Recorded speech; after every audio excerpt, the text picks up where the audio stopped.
Shalom, bertemu lagi dalam renungan hari ini. Puji Tuhan ya, kita bisa membaca dan merenungkan ayat firman Tuhan. Kita bisa memuji-muji nama Tuhan Yesus, dan kiranya apapun yang kita lakukan hari ini benar-benar semakin membuat kita berakar kuat ya di dalam Tuhan Yesus. Kita semakin mendekat erat ke hadirat Tuhan Yesus. Kita semakin dikobarkan ya iman kita di dalam Tuhan Yesus.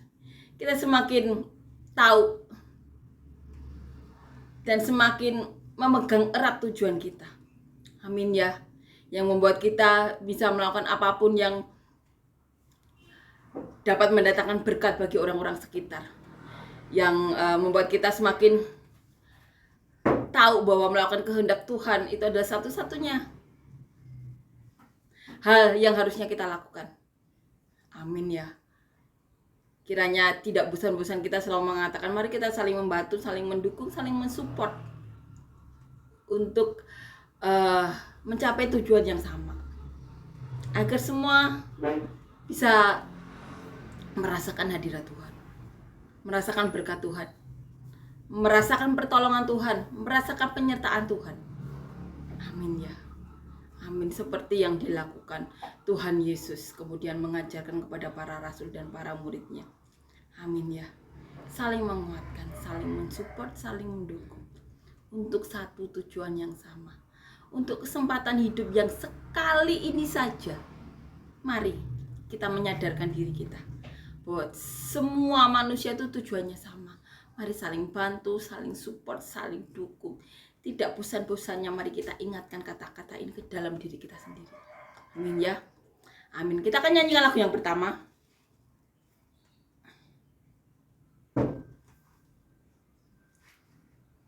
Di hadapan tahta kudus-Mu,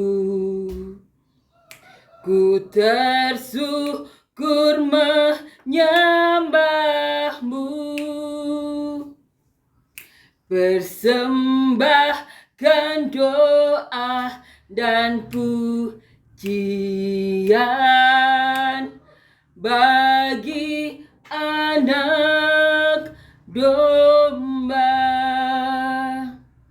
Ku menyembah-Mu, ku sembah-Mu,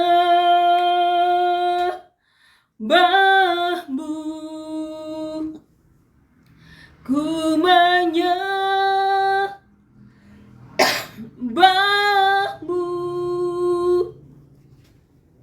ku sembah-Mu,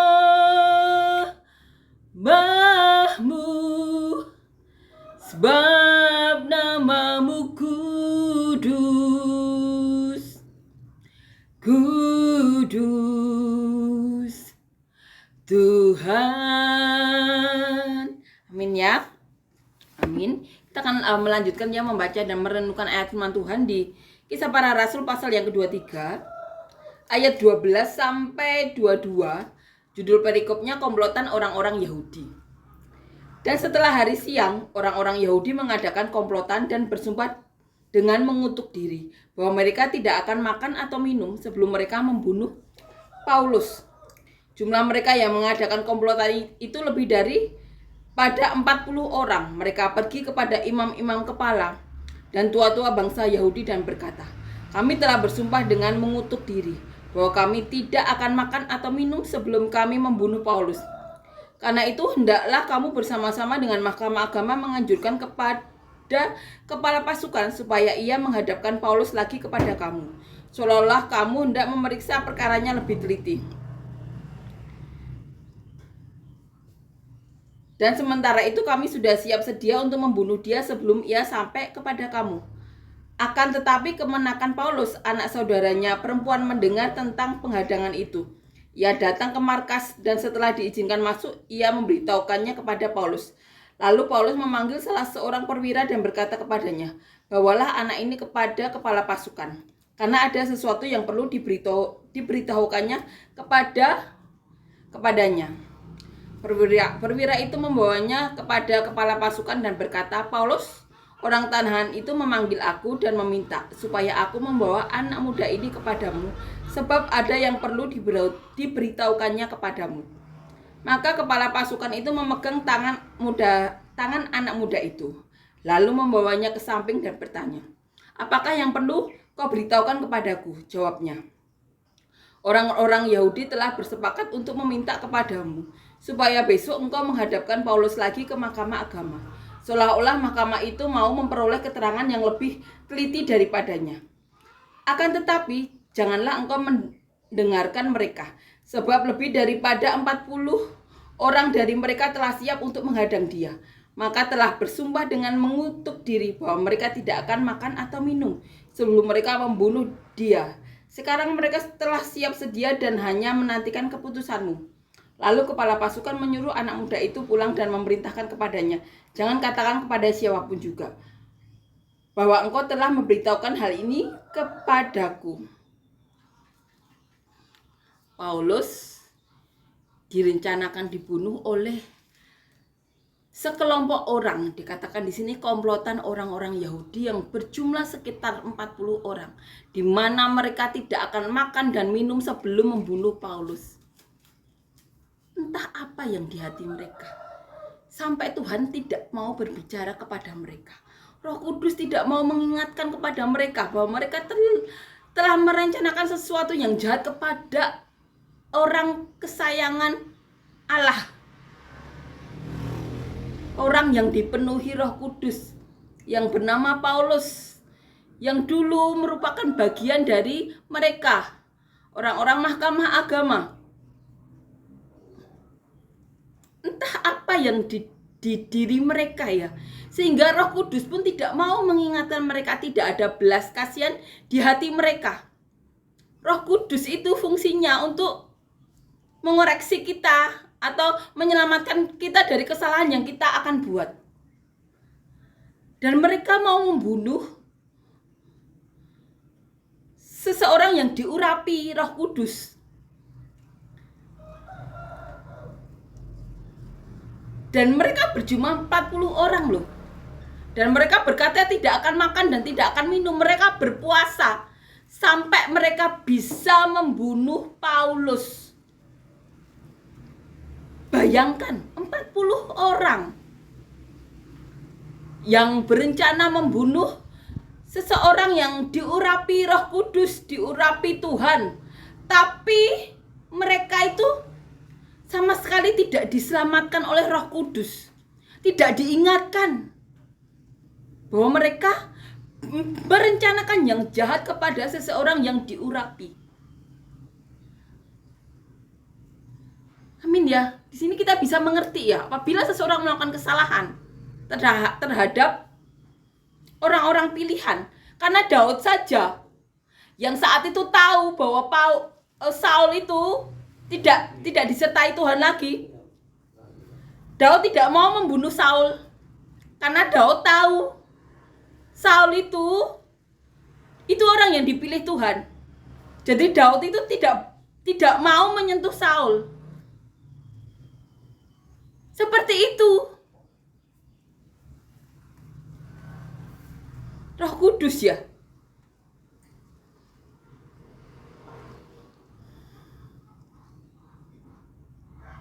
Kita bisa mengerti ya. Mari jadi kita selalu mendekatkan diri ke hadirat Tuhan. Pentingnya kita mendekatkan diri ke hadirat Tuhan seperti ini. Biarkan Roh Kudus yang aktif di dalam diri kita.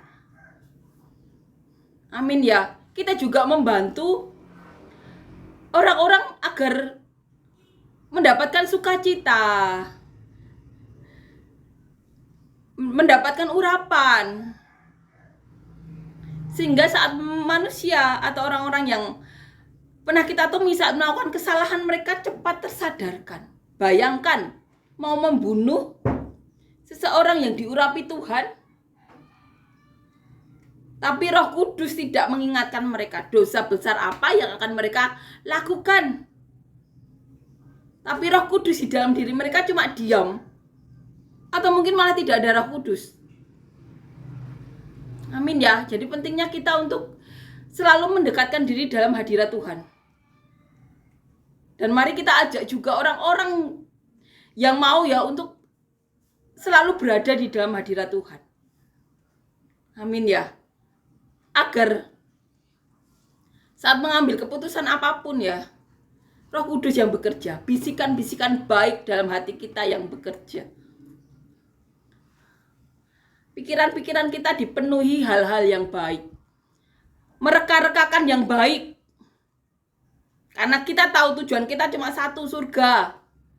Untuk bertemu Tuhan Yesus, tidak ada yang lain. Amin ya. Amin. Kita akan merenungkan ya dari ayat awal di perikop ini. Dikatakan di sini. Dan setelah hari siang, orang-orang Yahudi mengadakan komplotan dan bersumpah dengan mengutuk diri bahwa mereka tidak akan makan atau minum sebelum mereka membunuh Paulus. Itu yang mereka lakukan.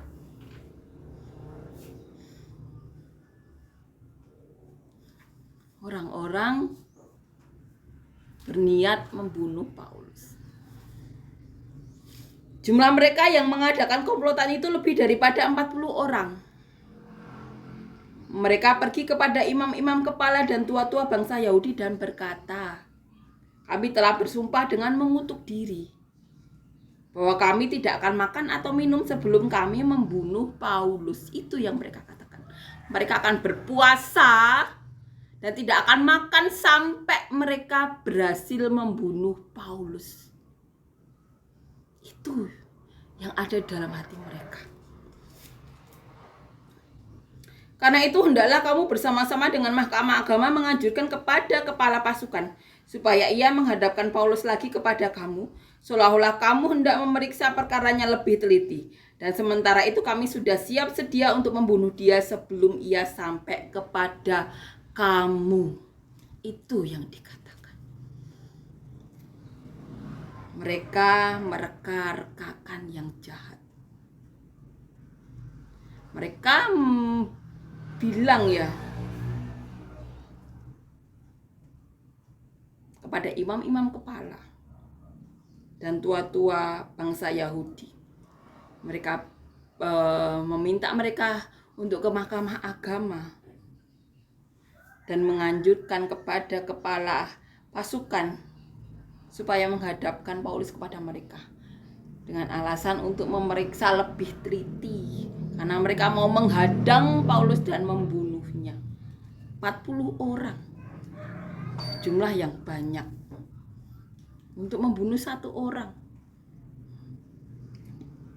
Di ayat 16 dikatakan, akan tetapi kemenakan Paulus, anak saudaranya perempuan mendengar tentang penghadangan itu. Ada saudara Paulus yang merupakan kemenakan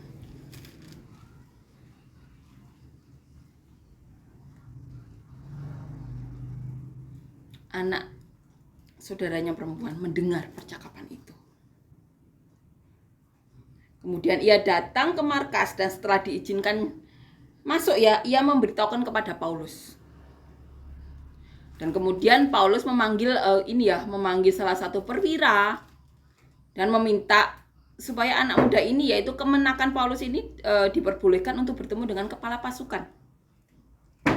Dikatakan di ayat 18, perwira itu membawa kepada kepala pasukan dan berkata, Paulus orang tahanan itu memanggil aku dan meminta supaya aku membawa anak muda ini kepadamu, sebab ada yang perlu diberitahukannya kepadamu. Dikatakan di ayat 19, maka kepala pasukan itu memegang tangan anak muda itu, lalu membawanya ke samping dan bertanya, apakah yang perlu kau beritahukan kepadaku? Jawabnya, orang-orang Yahudi telah bersepakat untuk meminta kepadamu supaya besok engkau menghadapkan Paulus lagi ke Mahkamah Agama. Seolah-olah mahkamah itu mau memperoleh keterangan yang lebih teliti daripadanya. Kemenakan Paulus memberitahukan semuanya kepada kepala pasukan. Dikatakan di ayat 21, akan tetapi janganlah engkau mendengarkan mereka. sebab lebih daripada 40 orang dari mereka telah siap untuk menghadang dia. Lebih dari 40 orang. Mereka telah bersumpah dengan mengutuk diri bahwa mereka tidak akan makan atau minum sebelum mereka membunuh dia. Sekarang mereka telah siap sedia dan hanya menantikan keputusanmu. Dan ini reaksi dari kepala pasukan. Lalu kepala pasukan menyuruh anak muda itu pulang dan memerintahkan kepadanya, jangan engkau katakan kepada siapapun juga bahwa engkau telah memberitahukan hal ini kepadaku. Rencana membunuh Paulus didengar oleh kemenakan Paulus dan memberitahukan kepada Paulus, dan Paulus meminta salah seorang perwira untuk membawa kemenakan Paulus ini ke kepala pasukan dan memberitahukan semuanya. Reka-reka yang jahat dari orang-orang Yahudi kepada Paulus. Bayangkan seorang yang diurapi Tuhan direka-rekakan yang jahat. Orang pilihan Tuhan. Bayangkan apa yang akan dialami oleh 40 orang lebih ini dikatakan di sini. 40-an orang lebih. Roh Kudus tidak mengingatkan diri mereka. Bayangkan dosa apa yang akan mereka lakukan. Jadi mari kita saling mengingatkan untuk selalu berada di dalam hadirat Tuhan. Jadi saat melakukan apapun, keputusan apapun itu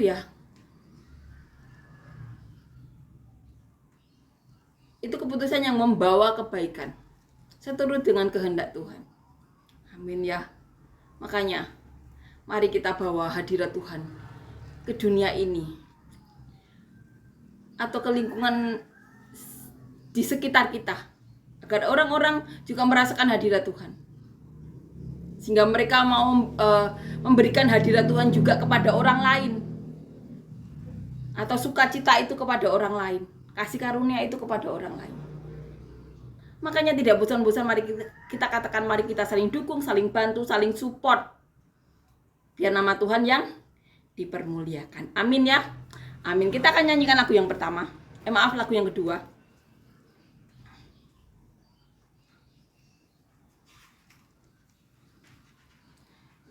Hanya kau milikku di surga, tiada yang ku ingini di bumi, hanya kau.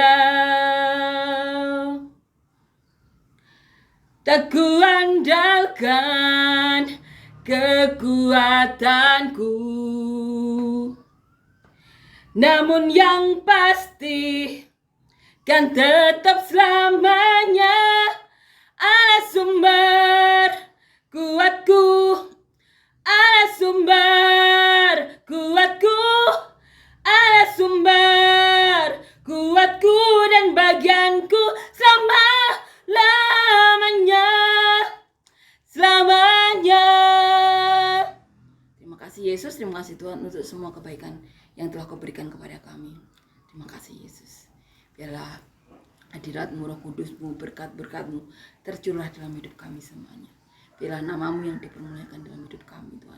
Dan siapapun yang sakit saat ini Tuhan, Kau berikan kesembuhan mujizat yang daripada-Mu, yang Kau berikan kepada kami semuanya. Dan siapapun Tuhan yang dalam diri mereka terdapat sesuatu yang bukan daripada-Mu Tuhan, Kau cabut Tuhan. Berikan mujizat daripada-Mu Tuhan. Yang butuhkan pekerjaan, Kau berikan pekerjaan yang berbeda daripada-Mu, yang dapat memberkati mereka, orang-orang sekitar mereka Tuhan. Siapapun yang membutuhkan jodoh Tuhan, beri kami semuanya jodoh yang daripada-Mu, jodoh yang takut akan Kau, jodoh yang dapat membawa kami lebih dekat lagi kepada-Mu. Dan siapapun Tuhan yang mempunyai masalah hidup, pergumulan, butuh jalan keluar, Kau berikan jalan keluar yang daripada-Mu, jawaban-jawaban daripada-Mu, solusi-solusi daripada-Mu, terobosan-terobosan daripada-Mu, hal-hal yang baik daripada-Mu. Dan biarlah nama-Mu yang dipermuliakan dalam hidup kami semuanya. Dalam nama Tuhan Yesus, amin.